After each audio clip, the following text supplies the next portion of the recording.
have you join us this evening as we celebrate Women's History Month through this engaging panel of accomplished leaders. To those of you joining us remotely, thank you for tuning in. Before we begin, I would like to take a moment to acknowledge a few individuals who make this event possible. First and foremost, thank you to Joan, the generous supporter of this program. A proud graduate of UF, Joan serves on the Bob Graham Center Council of Advisors, the Dean's Leadership Council, and mentors students through the Beyond 120 program. She is a passionate advocate for developing young leaders, and we are deeply grateful for her support. And we're so glad you're here this year in person, Joan. I also want to take a moment and thank a few of our distinguished guests in the audience this evening. Dr. Mary Watt, our dean, whose support of her colleagues and our students and me does not go unnoticed. Thank you, Mary. And to Mario Cartaya, a valued member of the Center's Council of Advisors. A special thank you to this year's Women in Leadership Planning Committee, especially our event co-chairs, Amelia Packham and RJ De La Salle. As they co-organize this program for the second year and prepare to graduate this spring, although we get to keep RJ one more year, hopefully, we celebrate their leadership and lasting impact. Their dedication has set a high standard for this event, and they will be greatly missed. And now it's my pleasure to introduce our moderator for the evening, Amelia Packham, a fourth-year political science and women's studies major at UF and co-president of the Bob Graham Center Student Fellows. Please join me in welcoming her.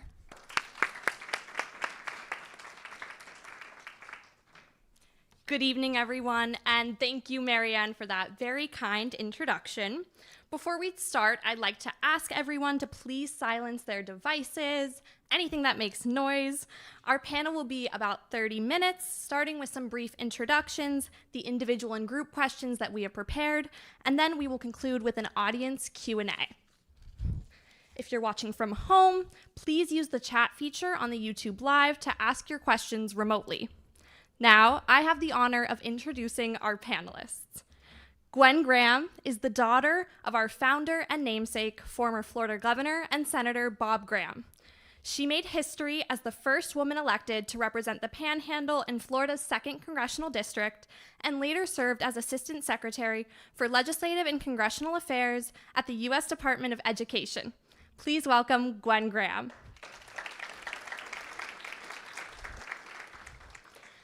Pegeen Hanrahan is an engineer and public servant. She previously served as Gainesville's mayor and is now the Associate Director of Conservation Finance for the Trust for Public Land. She is a double Gator, holding both a bachelor's and master's in environmental engineering from here at the University of Florida, and serves on our Council of Advisors. Please welcome Pegeen Hanrahan. Max Tuckman is an entrepreneur and policy expert. She co-founded Caribou, later acquired by Mattel, and served as a senior policy advisor at the U.S. Treasury. Named a top 100 female founder, she's a leader in business and public service. She also holds degrees from Harvard's Business School and the Harvard Kennedy School. Please welcome Max Tuckman. Dr. Cornacchione is a women's studies scholar and civic engagement leader. With over 20 years of teaching experience, she has also worked as a policy analyst in the Florida legislature and now coordinates civic engagement at the Bob Graham Center. Please welcome Dr. C. We'll start off our evening with a question for Pegeen. You've had a remarkable career spanning engineering, environmental policy, and public service, including serving as mayor here in Gainesville. How did your background in engineering and STEM shape your approach to governance, and what advice do you have for other women looking to lead? Thank you so much, Amelia, and thank you so much to Joan Forrest, and of course to the Bob Graham Center. I see Matt Jacobs there in the back, and to the Graham family, who have continued, obviously, to make this organization a great success. So I was really honored to serve as an alumni sponsor of Tau Beta Pi, which is the Engineering Honor Society, really at every engineering school, but here at the Florida Alpha chapter at UF. And I was really honored to participate with engineering students for many years. And what I used to say to them, which I will share here tonight is that almost every significant area of public policy includes some issues around science and engineering. If you think about, when you're thinking about how do you run a city or a major university like this, there are challenges around infrastructure, energy, transportation, you name it. I worked in environmental engineering, so I worked on cleanup of contaminated sites. And that really sort of led to my passion for working on park sites. In particular, Depot Park was initially a significantly contaminated site. That was one of my main missions in life. And first you had to clean it up in order to make it a great public space. But you can apply this to federal government, NASA, medical related issues, medical technology. All of the major areas of public policy have some science and engineering background. And so I really think it's a great platform for public service. Obviously, it takes other disciplines as well. It takes all types of views and orientations to have a healthy functioning society or government. But I certainly feel like I've benefited from the engineering education experience I had. Thank you so much for your insight there, Pegeen. We'll now have a question for Max. You've successfully navigated both the worlds of policy and entrepreneurship, from advising our national economic policy to founding and scaling a tech company. What advice do you have for women looking to break into male-dominated industries and take risks like that in their career? Yeah, I just forget that they're male dominated, and I show up and I'm like, I'm a Latina with usually big hoops, and you're just gonna have to deal with me. And I think walking into spaces like that allows you to change the game and to fight for people that look like you or that are underrepresented. I think also being named Max has allowed me to kind of sneak into places as well. Everyone's like, Mr. Tuckman. I'm like, yeah, surprise, you're gonna be dealing with this Latina today. So I think that completely ignoring that and not allowing things to feel like they're male dominated, making sure that you're walking into a space and realizing 50% of the world are women.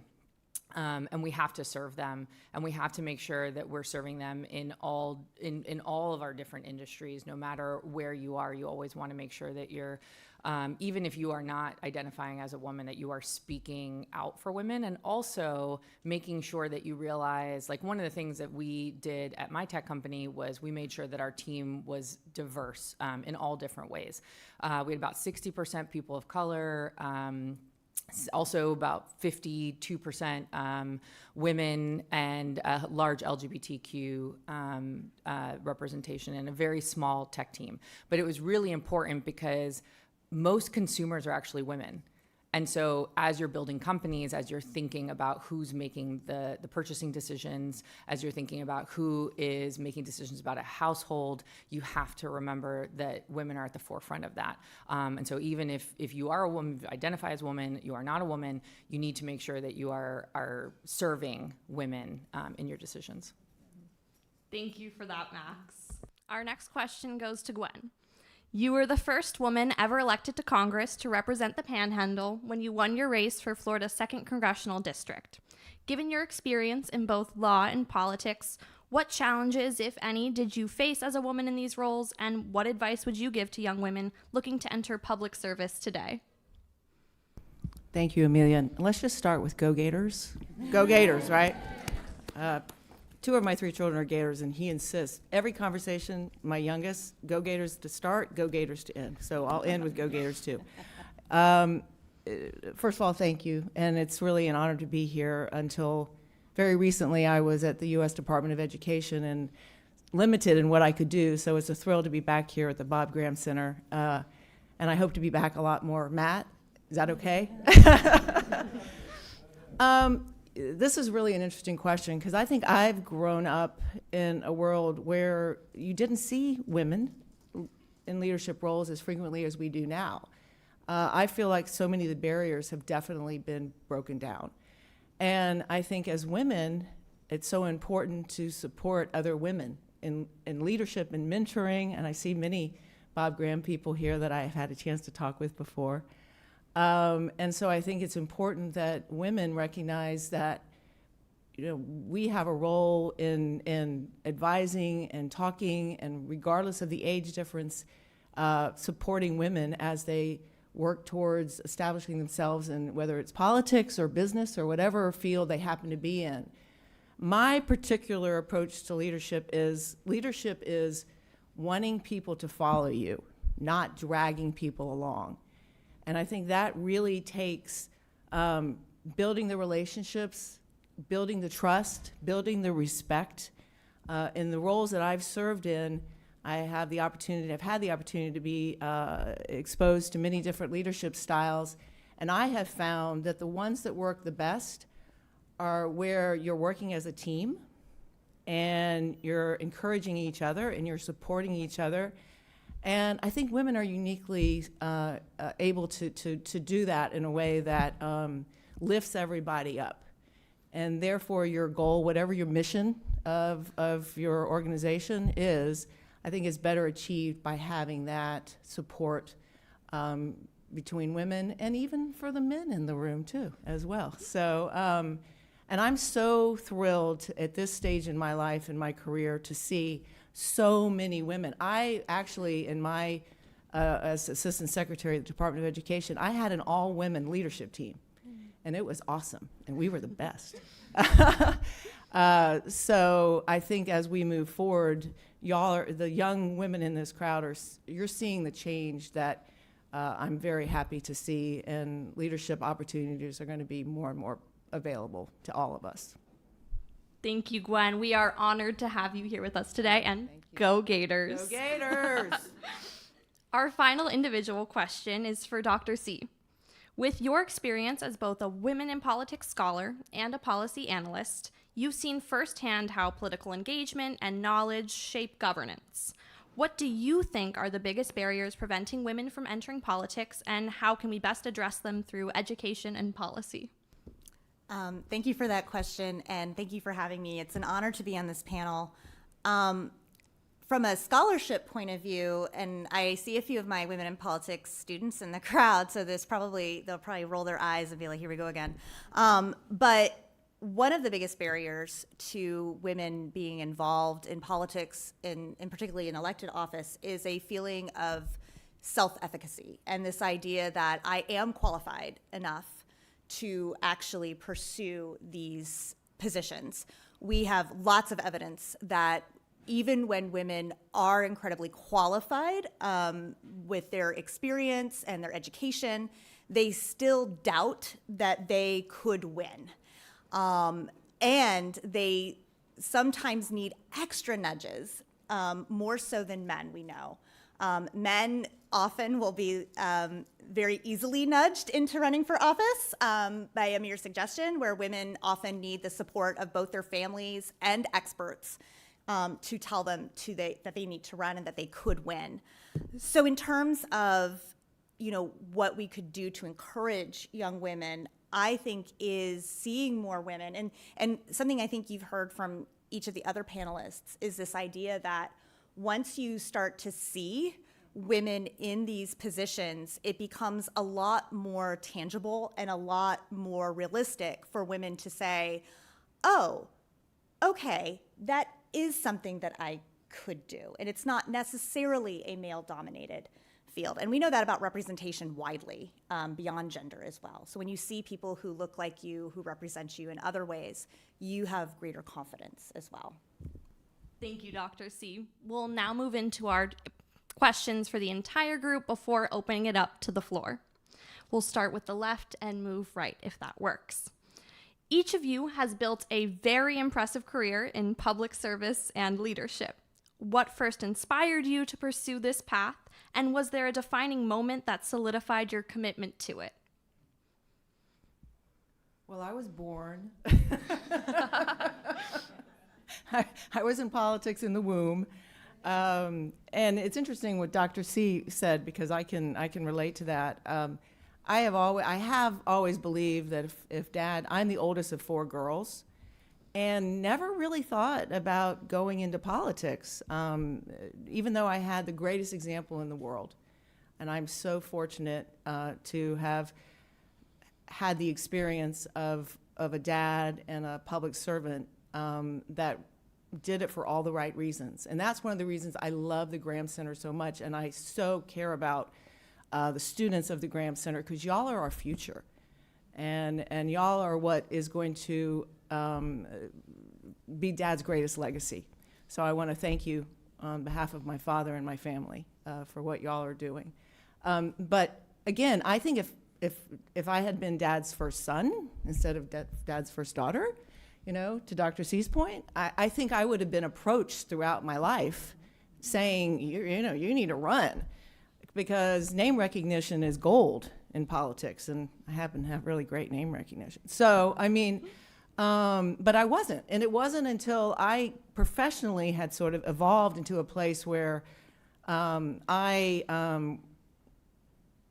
had a skill set of being able to bring people together. This is something that I love to do, who disagree, and figure out a way to walk out of the room with some level of agreement. Maybe not everybody's 100% happy, but they feel they were treated fairly. And y'all, we need that so much in our politics today, where people can agree to disagree, not demonize each other, and be able to walk out of the room and still be on good terms with one another. So I do think that my personal experience, sort of to Dr. C's point, I lived that. And I'm so glad I made the decision to run, because public service, that's what really running for office is about, is being able to help people, being able to make a difference in people's lives. And as an elected official, you have a great ability to do that if you're doing it right. Thank you. Pegeen? So I did not grow up with any kind of experience like that. Not many do. As you heard, I went to the University of Florida. What you haven't heard is that probably the main reason I went to the University of Florida is that my dad worked in the building across the street. My father was a chemistry professor here at UF for 45 years.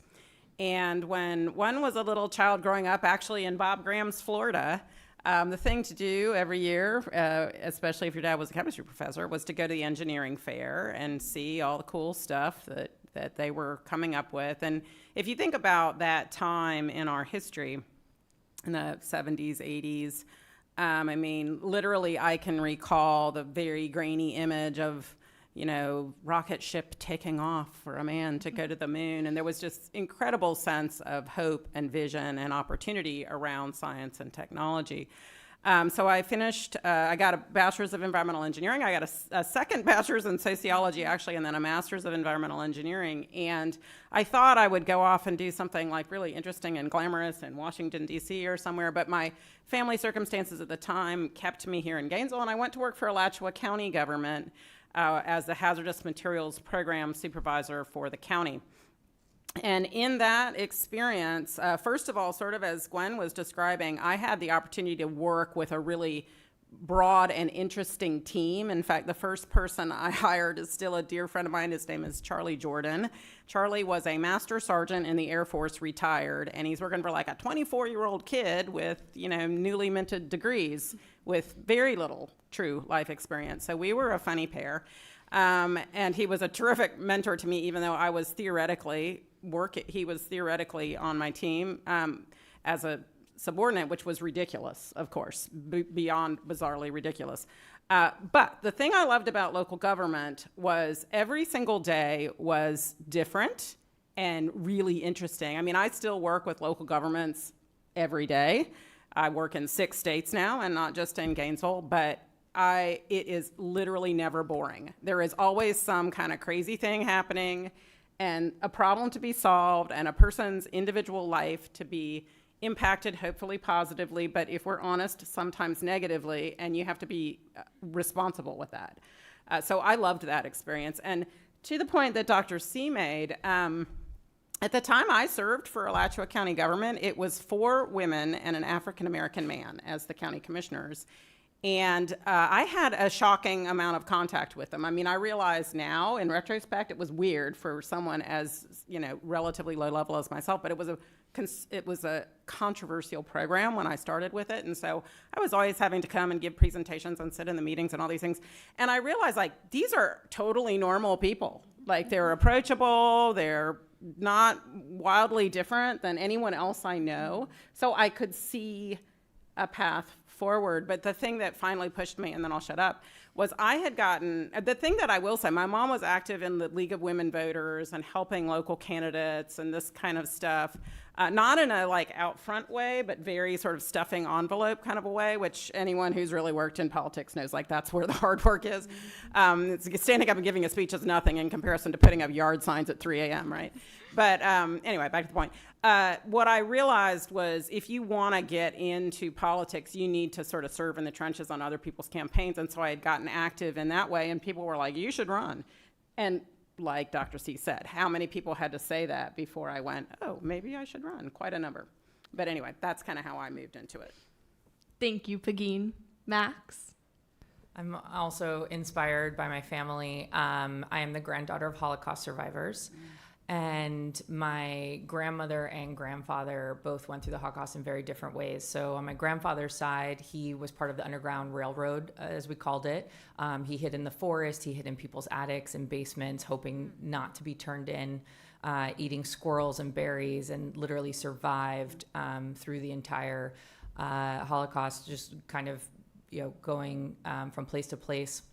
My grandmother, this is on my dad's side, my grandmother was actually taken in a cattle car to Auschwitz.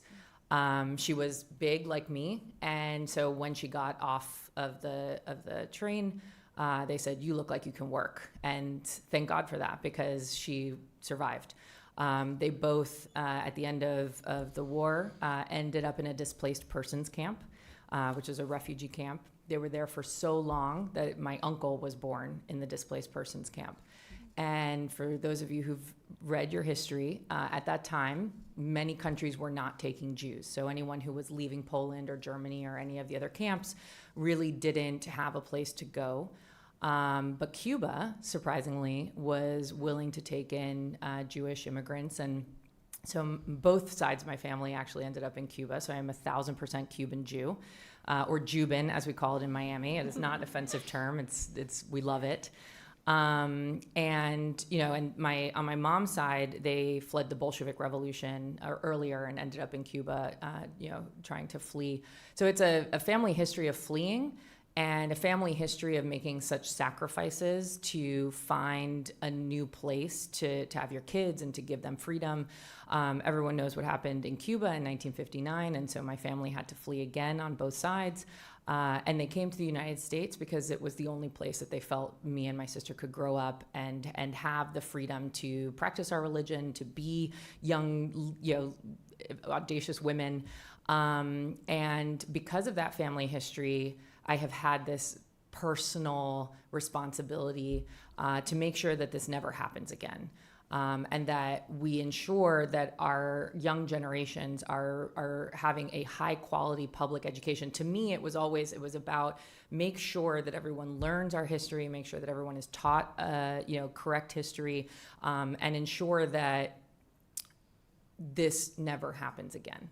And honestly, not to make this go a little dark, but I am terrified that this is going to happen again. I feel like we are in an environment right now where academic freedom is being taken away. I'm a graduate of a school formerly known as New College of Florida, and I was their commencement speaker right before the takeover. It's extremely upsetting what's happening there. I actually went to Yad Vashem in July 2 years ago, and this is a museum. So Yad Vashem is in Israel, it's in Jerusalem, it's a museum of the Holocaust. It is literally a museum that talks about the extermination of humans, and I say that very specifically. The first exhibit in this museum is book burning. And I see this happening here in Florida. It worries me that we are on the same path. I actually ran for school board in Miami-Dade County in this last cycle. And it did not work out because of many reasons. Sadly, I just don't think people are seeing the patterns and what is coming. And so, I will continue every day to fight to make sure that kids are properly educated, that we teach correct history, that we support each other, that, as my new friend Mario says, that we see the human in each other, that we see the humanity. We have to get back to being able to talk to each other. We have to get back to being able to solve problems together. And we have to get back to treating each other as humans and not making political decisions about each other. Thank you, Max. Dr. C? So thank you for sharing that.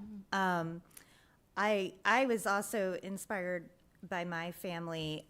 My father worked in law enforcement, and when he came about in his law enforcement career, right when police training became more institutionalized, and he ended up running police academies throughout the state of Florida. And his conception of law enforcement was always service.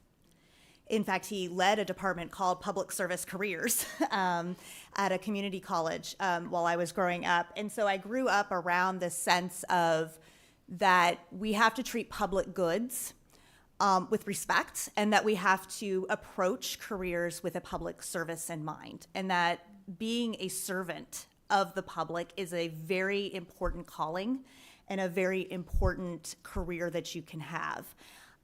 Besides a very small stint in high school where I worked for Hardee's fast food, I have always worked in the public service. I was a school teacher for a number of years, and then worked in the university system. I worked for the state legislature, back in the state university system. And I think of my job and my role, not just here at the Graham Center, but in every role that I've had, as serving some sort of public good. And serving some sort of ideal that we can have these things that are shared norms and shared goods, and being a servant of the public, I think, is one of the most important career choices you can make, whether that's in an elected office or working in the policy space or in education. It's incredibly crucial to our society. Thank you, Dr. C. We'll now offer a final question before opening it up to all of you. Looking back, what's one piece of advice you wish you had known early in your career? What guidance would you now share with young women aspiring to work in public service today? And this time, we'll start on our right and move left. So back to you, Dr. C. Right back at it. All right. So that's a great question. One of the things that I would incredibly recommend to not just young women, but any young person that is facing, the job market and graduation and careers, is it's okay, number one, to not have it all figured out. And you can change course many, many times in your life. And that is absolutely okay. I decided to get my PhD when I was 31 and had a 3-year-old. Probably not the best time, but it underscores this idea that you can always pursue something of interest to you. You don't know what doors and opportunities are going to open for you along the paths that you take. If you're particularly interested in public service, look around you. There are so many opportunities, including here at the Graham Center, for you to be involved in public service. And I think what you'll hear from your panelists is don't, take for granted when those opportunities come around, especially at the local level. There are going to be so many things for you to choose from. Go ahead and try things, and it's okay to try things and not like them, and it's okay to change course. Thank you, Dr. C. Max. I feel like the advice I wish I had gotten when I was younger was that there are a lot of unqualified, mediocre people who wake up every day and think to themselves, I should be the president of this company, or I should be elected to this office, or I should go and do this thing. And a lot of them go and do the thing. And they are completely unqualified and they're completely mediocre. And most of the people in this room are way more qualified and definitely not mediocre. And so if you just remember that and you're like, wait a second, there's a lot of people out there that are just so confident and they are going out and achieving their dreams. I wish someone had said that to me, because I was always like, no. And then now I look back and I'm like, I totally could have done that a lot younger, a lot sooner, a lot faster, and a lot better, honestly. Yeah. Thank you, Max. Pegeen. Okay, first of all, I'm jumping on Max's next campaign. So is RJ. I love her. She's so awesome. Okay, so probably my main thing is, and it works off what Dr. C and Max both said. If I had waited until I really felt like I'm ready for this, I'm qualified and all the things, I would have absolutely never done it. I was 29 when I first ran for office. It was a bit of a last minute sort of crazy decision. The conditions were just right. I mean, it isn't, anybody. I mean, I always, when someone comes to me in Gainesville and says, do you think I can get elected to such and such? I'm like, it depends on who the other candidate is. I mean, if Tim Tebow moves to Gainesville and runs against you, no, you cannot. But if it's, your circumstances are just right, perhaps. The other thing I'll say is I have the view that you can do anything you put your mind to, but you can't do it all at once. And I am guilty of sort of trying to do everything all at once. I worked most closely with Senator Graham when I was working at Trust for Public Land, where I still work, on the Amendment 1 campaign. It was a statewide campaign. We got to the ballot through signature petition. We had to gather 1 million signatures, and I won't detail it, but it was not small. And I was diagnosed with breast cancer right there in the middle of all of that, and went through 18 chemo sessions and 10 or 12 surgeries. I lost track. So that was a poor decision on my part. I'm just going to kind of go on the record. We won 75% yes vote, yay. But, with the benefit of 2020 hindsight, that was extremely hard on everyone around me, my 3 children, my husband, my parents, my siblings. So, pacing oneself, having the strength to jump in and do what you're going to do and not hold yourself back, but also realize, like, what are your personal boundaries, so to speak, as to what makes sense for you. Thank you, Pagine. Gwen? Wow. I don't even really know where to start.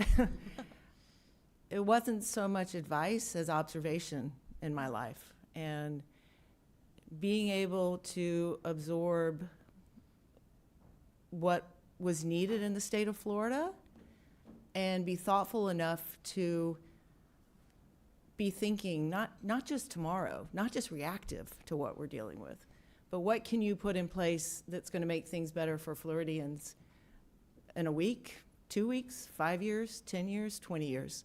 And that's what I always knew was important. And that's what real leadership is you're putting in the thought to make life better today, but also in tomorrow and the future. And so much of what Dad did in his career and what I have tried to emulate is that same approach to being thoughtful about ways you can create change, positive change, and also thoughtful about ways that you can help people in their lives. And I was really taken by what you said, Max, about what's going on. Education became sort of the area that I've been most involved in, and it's so critically important. And I will say that I've been so impressed in my time at the U.S. Department of Education. I was able to meet with students from all over the country, and the one group that had such a big impact on me was the group from New College. We talked about this last night, because they took the situation that they were in and they actually, it was a positive in their minds. They said, we've learned how to navigate tough situations, and they, as a result of that, will be better leaders for the state of Florida and potentially for our country. So some positive has come out of, I know continues to be a difficult situation. That's an understatement. But so I think that, again, the leadership example that I had is first and foremost to really care and to try to put that caring into action to make life better for others. Well, thank you all for sharing your incredible insights and stories with us this evening. I will now turn it over to Bob Graham Center Student Fellow, Gleda Cronin, to open it up for audience question and answer.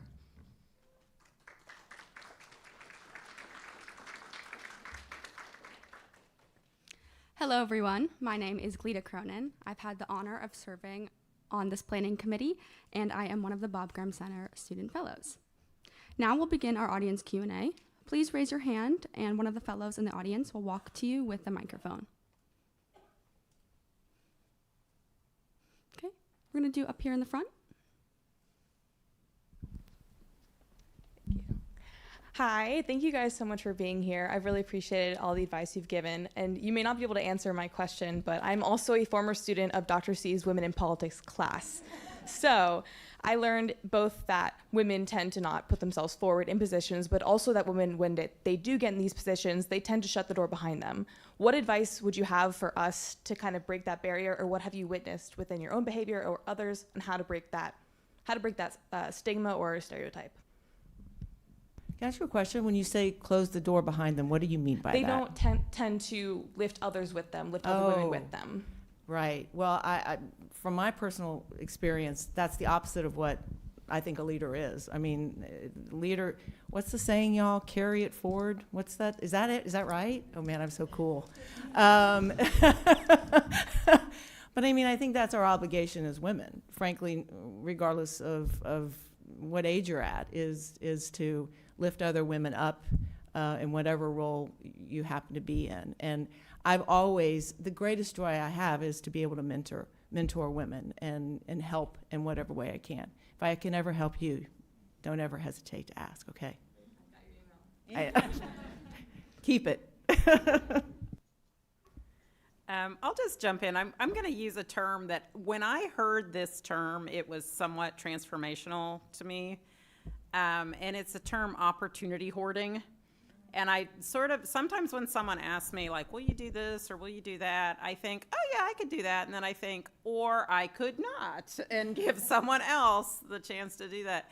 So part of it is the way we individually frame it in our own minds is like, do I need to build everything up that is sort of adding to my own resume? I will say, and there are pros and cons to this, I'm not generally advocating it as a public policy, but Gainesville has term limits.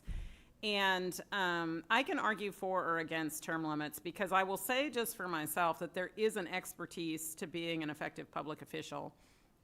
And over time, you do sort of build the relationships and the opportunities to get things done. On the other hand, there are a tremendous number of talented people out there, and it gives more different people the opportunity to come in and take that role. The other thing I'm just going to put in a little brief word for, if it's okay. I really, and I share this with my daughter, who is a student at Florida State University. She got into UF. She just chose to go to Florida State, as did my son, actually. Apparently, I'm having a problem mentoring my own children, but that's another discussion. A whole other discussion. Again, I represented FSU in Congress, so. Yeah, my husband is a Seminole. So there you go. Now I've lost my train of thought. I really think there are amazing careers at the local government level, and it's not just elective office. In fact, elective office can put a chilling effect on certain other career trajectories because but you've heard some of this. People assume that elected officials are sort of inept boobs. And so it can be harder then to go from being in elective office to being back in a professional type of a position.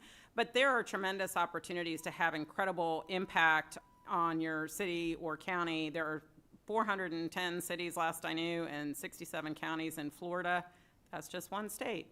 So, I really love working at the local level. I love the impact that it can have and the opportunities to not just in elective office, but advisory committees. We started student members of our advisory committees when I was mayor, and it was amazing. I mean, in fact, one of the students really helped us mentor having the fare-free bus passes for RTS, and that exploded the RTS ridership, which is still, much better than it was today. So there are lots of opportunities out there, and I do think that raising to people what your needs are and asking for that help and support it's a smart thing to do for sure. But thank you for the question. Yeah, I actually I want to give advice, but also give context for what I think you're feeling. And give you the history of it as well, because in the 80s, when women really started to enter the workforce, there was one position for women, right? And it was like there was the one key token woman in the C-suite or in the leadership team. And unfortunately for her, and we just have to have some sympathy, she felt threatened.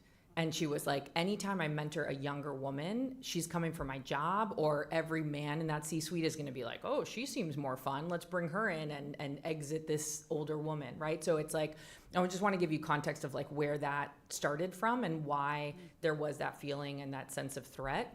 I do think things are changing. Obviously, we have a lot more work to do, but there are a lot more positions at the table for women. And so you are starting to see a shift of women saying, oh, I do need to mentor the next generation because I do want to make sure, and there are more seats at the table, so I don't feel as threatened. But the advice I would give is that just like kind of survey the area, see if there are a lot of positions that are available that you see women moving up in. And I think you'll find more mentorship opportunities there. And if you see that there aren't a lot of seats at the table, work with the men and the women to say, we need to open up and broaden the opportunities for all people, but especially for women, so that we can start making those more formal mentorship programs or even more informal mentorship programs so we can see more women at those tables. Okay, wonderful. Thank you guys for that insight. We're going to take our next question from the online audience. This next question is coming remotely for Gwen Graham. What do you see is up next for you?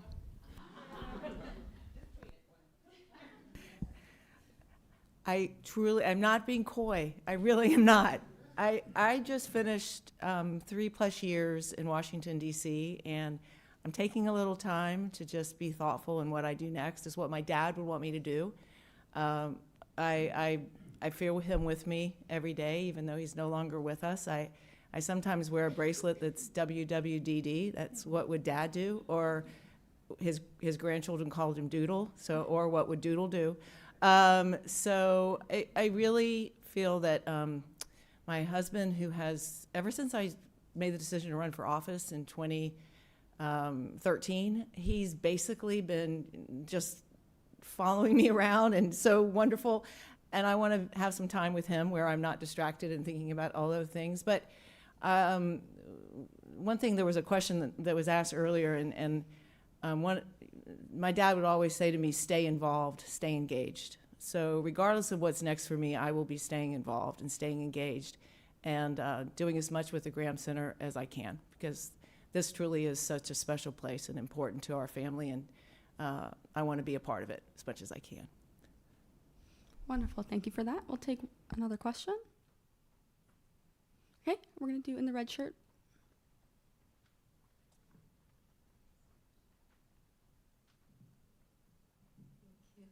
Hello. It was brought up many times about how important it is for us to come to a compromise or agree to disagree with people who we may or may not see eye to eye with. And I guess I wanted you guys to elaborate more on that or give advice to us about that, especially because as students, we've seen a lot of more inflammatory ways and inflammatory messages that got sent on campus. A very recent example of that is images that come from anti-abortion groups, and that was kind of an emotional day for a lot of people.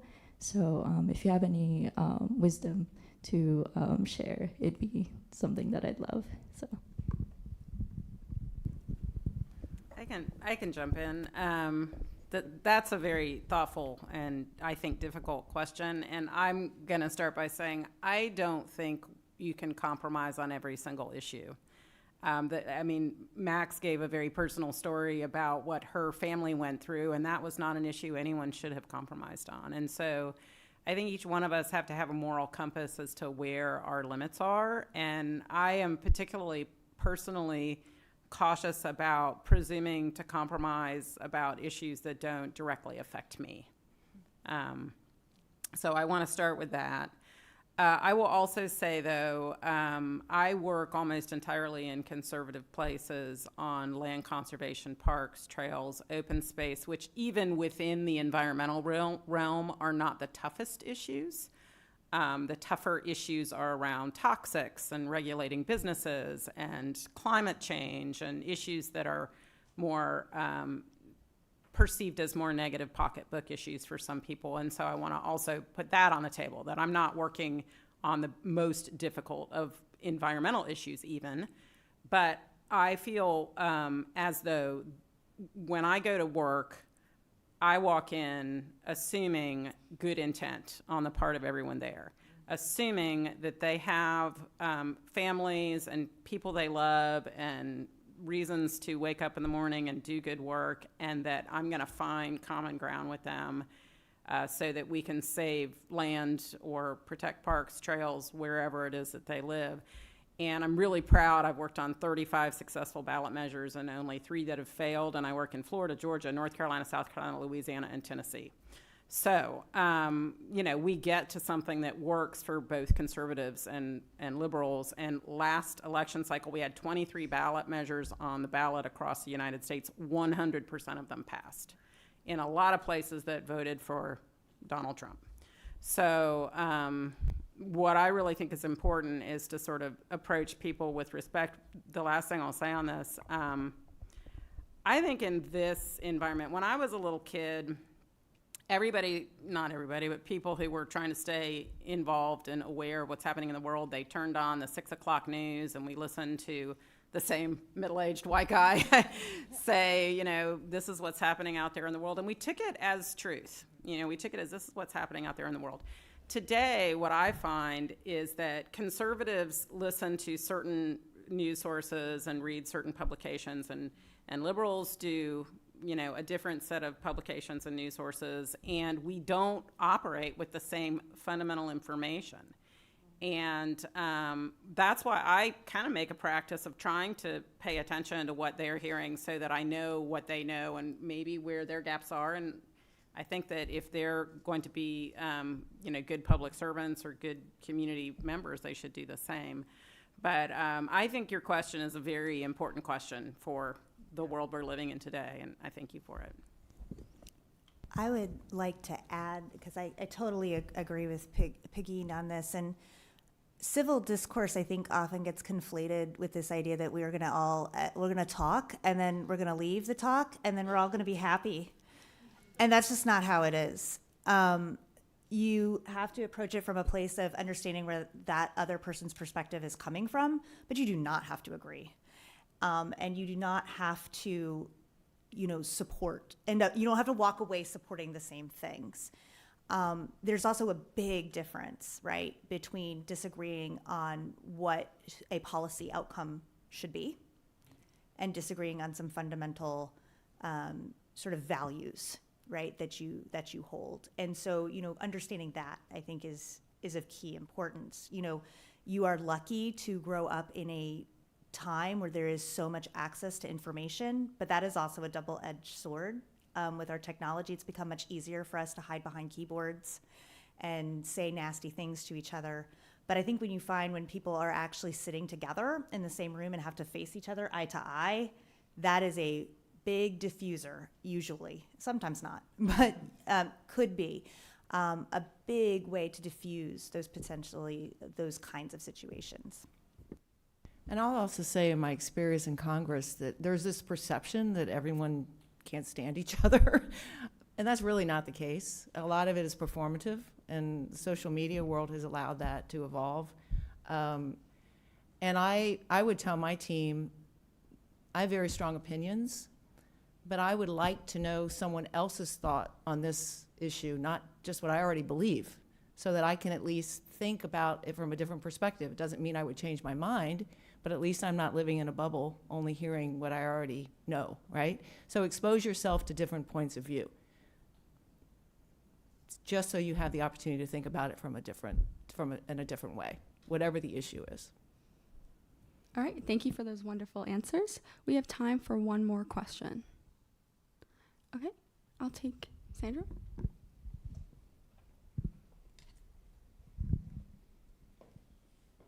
Hi, thank you all for being here today. So my name is Sandra. I'm also a fellow here at the Bob Graham Center, and I actually took Dr. C's Women in Politics class. Dr. C, could I come take your Women in Politics class, please? It's a really great class. I took it last year, and we talked a lot about the conditions under which women would decide to run for public office and seek leadership positions. So my question was a little bit of a manifestation of that. I know that typically when you're running for public office or trying to take a leadership role, you have to create a narrative for yourself and create some sort of professional identity. And a lot of times, I think there are certain qualities that women are expected to have, and there are some ones that men are expected to have. You know, men assertiveness, you know, risk-taking or something like that. And sometimes, so my question is, if you happen to be a woman that, you know, specializes in risk-taking, being assertive, and those kind of things, and that doesn't really fit neatly into that box, how do you navigate turning those things into assets when typically they're supposed to be seen as deficits?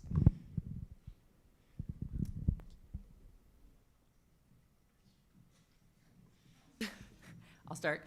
I remember when we were taking my campaign photos, the political consultant we were working with was like, okay, we're going to put some pearls on you. And I was like, hell no, I do not wear pearls. Like, that's just not my thing. I'm putting hoops. We can put smaller hoops, but we're putting hoops.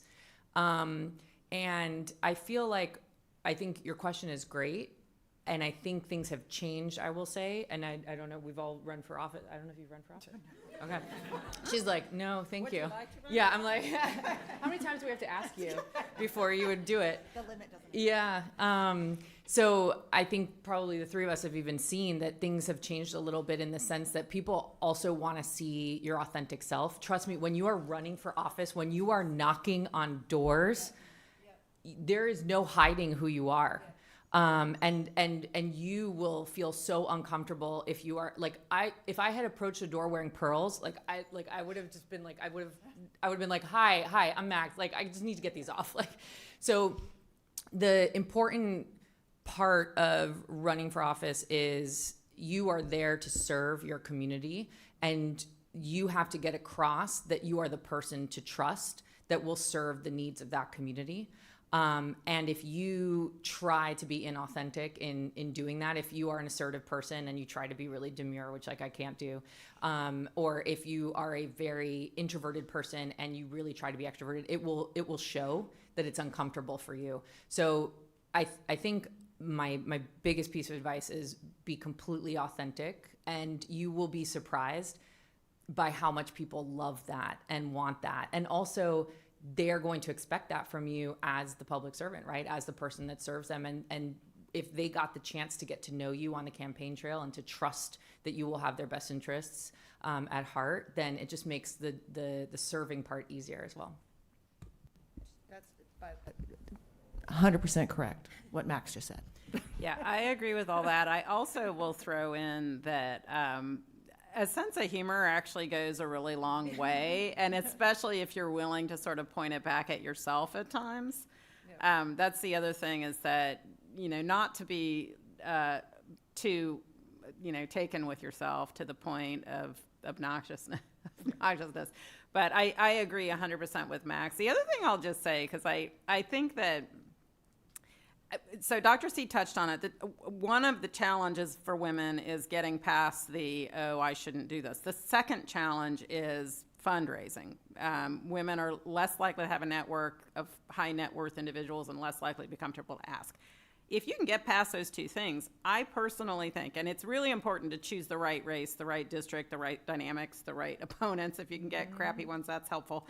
But all of that having been said, it's actually, in my own view, beneficial to be a woman in general in politics, especially if you're running against a man who is disrespectful or demeaning, or because other women see that.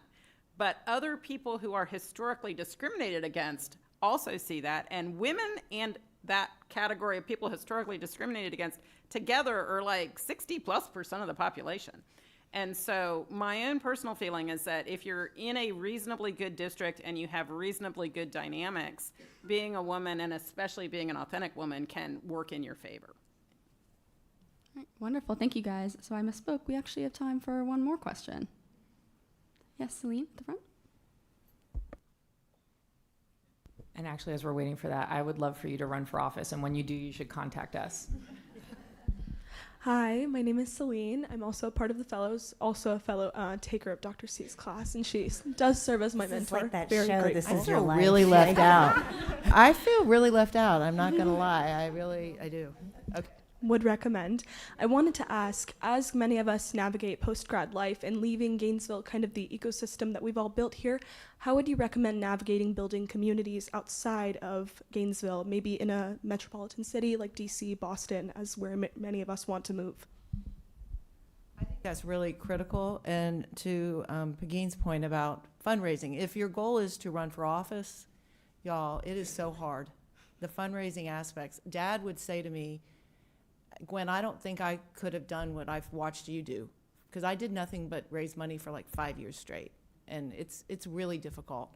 And so you have to build your network. And if you're moving to a new network, you've got to, whether you join a club or go to a gym, but you've got to start building that network of people that know you, trust you, like you, believe in you. And the best way to raise money is to ask someone who can't tell you no. And it's your friends, and then you have to build that network that grows out. And so in big cities, I know there's all kinds of opportunities, and there's usually a Gator Club, which is always a good thing to do. So go Gators. Yeah, so my niece went to UF and then went to Georgetown Law, and she's now in Charlottesville. And we were having this exact same conversation, and she was telling me she was having to watch planning meetings online. And I said, if you went to the planning meetings, like, they would be super excited. They'd be like, there's a young person here. Like, so there are certain environments. I mean, I know that's like probably sounds horrific, but there are certain environments where people are going to be so excited to see you. And I'm also members of like the women's groups or League of Women Voters or Kiwanis or Rotary. I mean, I cannot tell you how excited people would be to see you walk in the room, because I told this to Gwen last night. Maybe it was somebody else. Maybe it was Nikki Fried. Anyway, we were talking to there's a limited group of has-been politicians. Anyway, which I said to someone, so-and-so called me and asked me to do this thing. And I'm like, oh my heavens, I'm the youngest person you just named. And I'm 58. So get some younger people, for the love of Pete. But definitely joining, clubs, going, whether your passion is being outdoors or being active in politics, your faith organization, volunteer to do things. And people are going to be super excited that you're there and you're willing to put in a little bit of work. I want to give you tactical advice. So Eventbrite is your best friend. We used to have meetup.com. I don't think it still exists, but Eventbrite, like I literally, anytime. So when I was a tech entrepreneur, I would do pitch competitions. That's kind of how I stayed afloat until we could raise our first $1 million. And I would go visit friends, and then I would go on Eventbrite and I would find pitch competitions, and I would literally go pitch. And it was like Midland, Texas. And everyone's like, hi, I'm from this part of Midland, Texas. And I was like, I'm from Miami and I am here to pitch my company. And it was weird, but it was great. And then obviously everyone wants to come talk to you, because why are you a weirdo from Miami who came to Midland, Texas to pitch for this thing? So you become super popular and really fun. Everyone starts inviting you to their weddings. So Eventbrite, wherever you go on Eventbrite and just start looking for like free events that are exciting to you that you can just go and make new friends.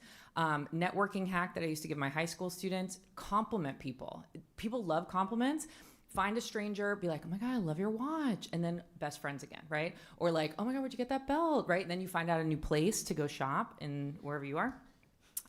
The other trick that I did in DC is there was this great temple that would do these book talks, 16th and I think, or I don't remember what it was called. But I would always buy 2 tickets to each of the book talks. And then I was forced to find a friend to come with me to go to the event. And then when you have your friend, then you're like double complimenting and you're making all these new friends. And then LinkedIn, sadly, LinkedIn is, I think, one of the worst UX, UI platforms out there, but it's the only one that's out there. Start collecting friends on LinkedIn. LinkedIn also has a great algorithm. So as you post things that you're doing, events that you're going to, awards that you're winning, it actually goes out to a much larger network. And then the last piece, especially because we have so many women in the room, I think a lot of women hear networking and they think it's a terrible, dirty word and very transactional and very strategic. It is so freaking important. As Gwen said, it is literally how I raised my fundraising for my race, and also how I raised money for my tech company. Because I always saw networking as I am building a group, a community of people that either will help me in the future selfishly, or will be an asset to my friends who are going to need a job, a community, a new person in a new city. So especially for women, I think sometimes when it's not about us, it's easier to digest something. So think of networking as, oh, I'm building this amazing community to help my friends also be successful.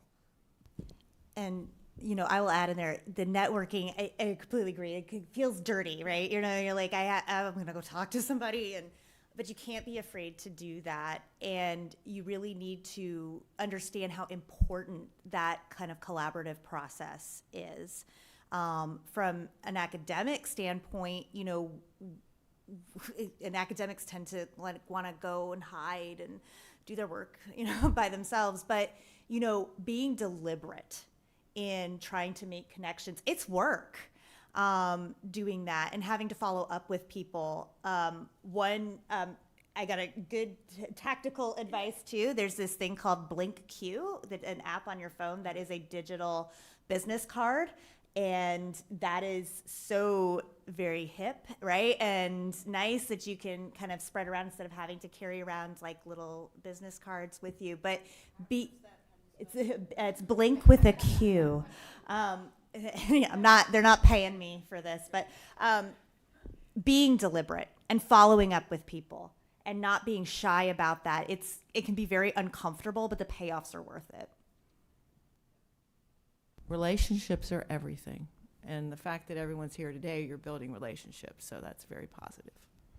Okay, I have one other idea. I love these little tactical ideas. When you're with a group of people after your meeting or whatever, say, hey, does anyone want to go get lunch? Does anyone want to get a drink? And that's where you actually get to know people. And I almost always do that because I travel a ton for work and I hate to eat alone.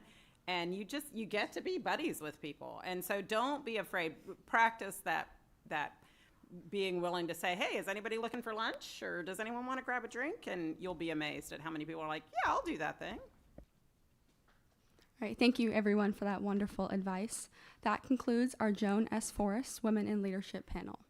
Thank you to our wonderful panelists for all your insight, and thank you to the Bob Graham Center staff and the student fellows, particularly Amelia, RJ, and Leah, for your help in supporting this inspiring event. We invite you all to a reception upstairs with some light refreshments so that you may continue the enlightening conversations we've had with our panelists this evening. And go Gators. Thanks, everybody.